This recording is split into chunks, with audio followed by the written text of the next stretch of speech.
This is Ben Trollinger. I'm sitting with Harvey Miller in San Marcos, Texas at 3:30 p.m. on December 3rd, 2008. And Harvey, could you state your full name and date of birth? My name is Harvey Ursi Miller. And I'd like to make a comment on that Ursi Miller before I get to the rest of it. Sure. My grandmother was named Ursi, and then my grandfather was named Harvey. And when I was growing up in high school, they used to call me a sissy because of my name being Ursi. Mm-hmm. So later when I grew up and got to get my Social Security, I changed it from Harvey Ursi Miller to Harvey Edward Miller. So right now my name is officially Harvey Ursi Miller, but according to my Social Security Social Security number is Harvey Edward Miller. Mm-hmm. And I was born November the 4th, 1929. In Georgetown, Texas. So you grew up in Georgetown? Grew up in Georgetown. Where did you live in Georgetown?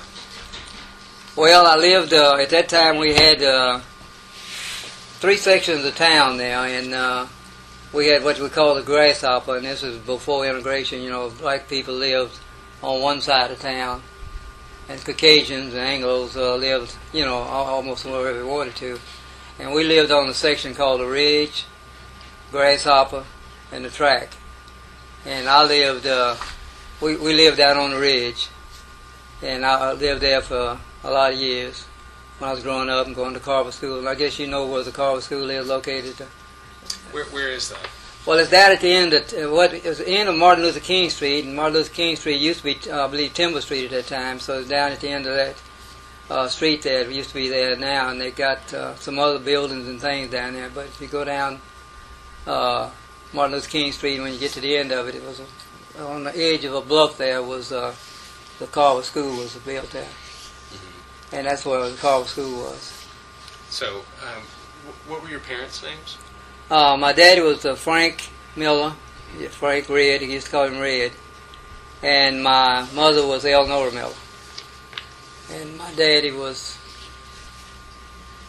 he had some white in him from way back when he grew up, you know, and so he was real light. A lot of times he could go into the front door cafe. Back in those days, black people had to go in the back door cafe. Mm-hmm. And so he could go in the front door because he was so white at that time, so, you know, compared to others. But his name was Frank, and we used to call him Frank Miller, and we used to call him Red. His middle name was Red, Frank Red Miller.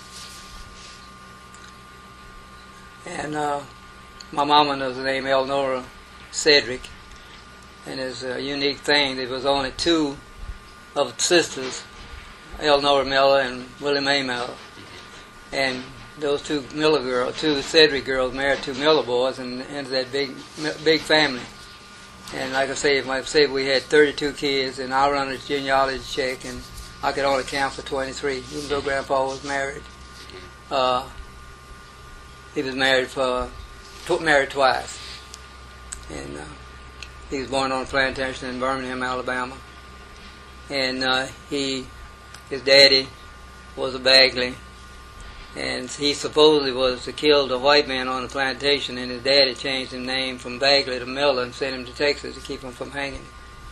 And so that's how they got to Georgetown? That's how we ended up in Georgetown. Huh. And so we've been Millers ever since. And so when I run this through the genealogy up through and we say we always say we were Creek Indians, but actually when I ran it through and I showed you a little form through the Indian Bureau in Oklahoma, we found out we was Seminole Indians. So that's where I grew up here and went to graduate from school there in 1949, mm-hmm. Carver High School. Yeah. It's down on the ridge, down that part. So I lived on the ridge, mostly on the ridge part section of town. Yeah. Let's kind of pick up there. So approximately when did the Millers arrive in Texas and in Georgetown? Well, you know what, I've got that history on there, and I don't exactly know the dates because I could never get the dates. Because when my dad was one of the oldest sons, next to about, I don't know, he's about number 3 or 4, Frank Miller, mm-hmm. and he's born in 1906. And like I say, Grandpa was born in 1865, and I don't exactly know what date it was. I couldn't find no records on what time they actually arrived in Texas, but they just come to Texas, and I believe it. You know, and I'm saying this, and of course I got some relatives in Georgetown, and I do most of the history on it. But I believe that he was, you know, Georgetown was the area, and we leased to another section there called Rocky Hollow up there, and we got a cemetery called Rocky Hollow there in Georgetown. So a lot of us lived there for a long time in Rocky Hollow, and so we moved back and forth between Rocky Hollow and Georgetown. Do you know what street you grew up on? No. Do you remember the house? What it looked like? I kind of got an idea of the house when I was growing up. Little old log cabin type house, you know, back then. But I remember Grandpa Peff, he lived down on the ridge way down close to the Blue Hole down there. And I still got some pictures of somewhere of him where he was sitting on the porch there at that time, and we lived on, I don't know, we lived on a street called Timber Street at one time and other streets. You know, I guess I'm kind of, you know, kind of getting a little old, and I kind of remember that now. Oh, that's okay. Well, what is your earliest childhood memory? Well, I remember I was very sensitive to things. I didn't know, like, even at a young age, you know, I was very sensitive to things in schools. I mean, in Georgetown, or just in a way of life, you know. Because I remember when back in those days, like I say, we had a water fountain. One was said a colored, and I got some pictures of that, colored, and one says white, you know, and restrooms colored white. And I remember one day I was in the courthouse, I believe it was, in the courthouse, and I went to use the water fountain, and I used the white water fountain. I must have been about, I don't know, 12 or 13 years old, and I used the white water fountain. And it just so happened the policeman was there, and he says, he called me over, and he said, you didn't see that sign? I said, yeah. I said, well, why didn't you use the one you're supposed to? I said, well, and I've always tried to be funny, and I didn't realize even then. I said, well, I just wanted to know if the white folks' water was colder than ours. And he said, was it? And I said, no, it's the same. And he started laughing, you know, but I was, you know, pulling little tricks like that way back there. And I remember when I was about 16 years old, and I went to Austin one day on the Greyhound bus, and back in those days, well, black people had to sit in the back seat of the bus.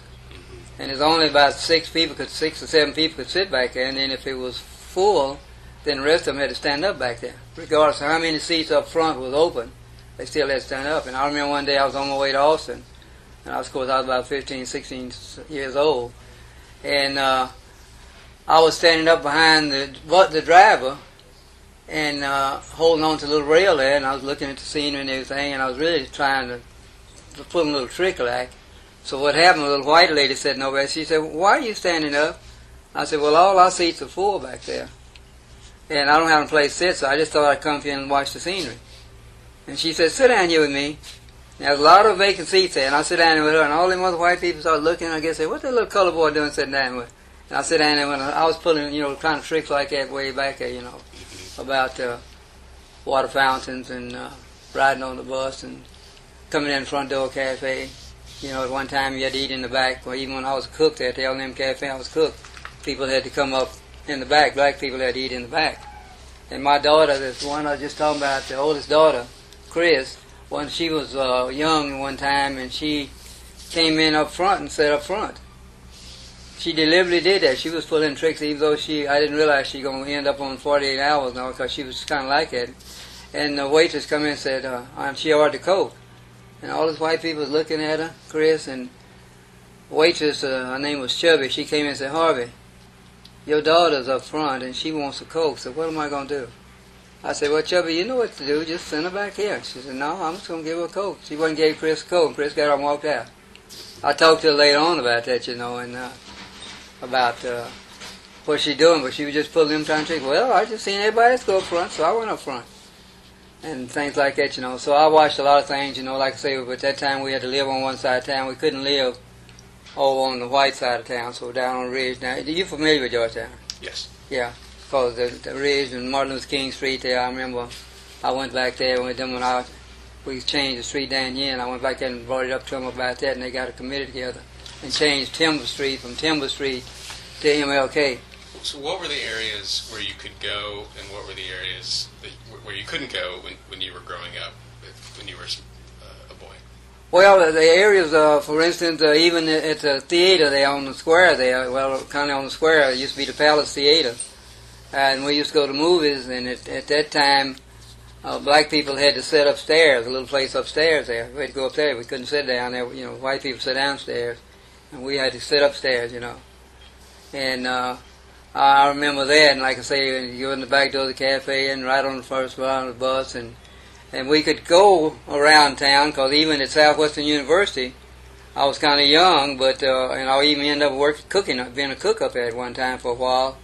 But at that time we could go, you know, you could go anywhere in town you wanted to go, you know, as far as going and everything, but as far as living as a resident, you know, we couldn't do that, and we couldn't, you know, like I say, go in the front door of a cafe for a long time, and things of that nature. Now, going in grocery stores wasn't no problem there, you know, and then, of course, you had a certain restroom you had to use, you know.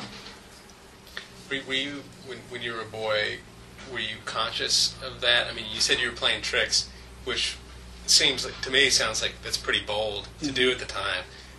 Was it something you were very aware of and very conscious of when you were growing up? And how was that something that your parents pointed out to you, or was it something you just instinctively knew was wrong? Well, that's what I said. Even at a young age, I was very sensitive to things, and really didn't realize what was happening when a lot of things was going on in the South, when there was race riots in Louisiana, and Arkansas, and Alabama, and all that stuff. And I was very sensitive to all of that. And it's just the way life was. And my mom and daddy didn't really get too much involved, you know. They just, sometimes they tell me, Harvey, you're not supposed to do this, you know. Mm-hmm. And, you know, and stuff like that, you know. And did you ever get in serious trouble? No, I never did. My daddy and my mom and dad did hardly whip me, and my daddy sometimes would spank us, but my mama never did very much.